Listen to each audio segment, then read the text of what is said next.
eh bien, Monsieur Mbala, dans ma ville, n'a pas... En fait, à la limite, vous préféreriez que plutôt que de se produire sur scène, il se présente devant des électeurs. Vous trouvez que ce serait plus franc, un maire a des dispositions dans le Code général des collectivités territoriales.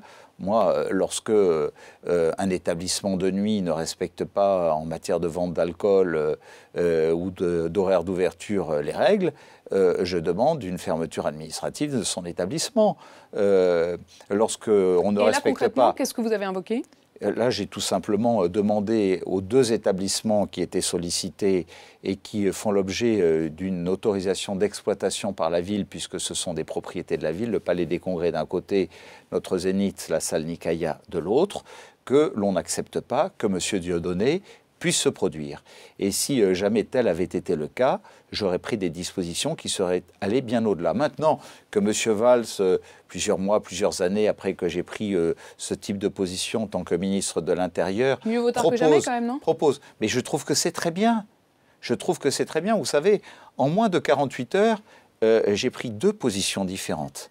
Une où j'ai soutenu de toutes mes forces Manuel Valls, parce que je trouve qu'il a raison et que c'est bien d'être ministre de l'Intérieur, qu'il soit ministre de l'Intérieur et qu'il cherche une solution pour rédiger une circulaire qui nous facilitera la tâche à nous, les maires de France, et un certain nombre de propriétaires. Si on vous écoute, il n'y a pas besoin de cette circulaire. Vous, sans cette circulaire, vous êtes débrouillé tout seul. Non, les choses ne sont pas simples parce qu'en droit administratif, on sait qu'il peut toujours y avoir un débat et qu'on peut perdre aussi la partie. Elle est nécessaire. Donc si elle peut nous renforcer, si elle peut faciliter la tâche des maires de France qui sont animés par les mêmes convictions et les mêmes valeurs que les miennes, de combattre l'indicible, l'insupportable, l'insoutenable, l'antisémitisme et le racisme que je ne veux pas voir vivre dans ma ville comme dans mon pays, eh bien, je rends hommage au ministre de l'Intérieur de nous apporter cette contribution, c'est tout à son honneur.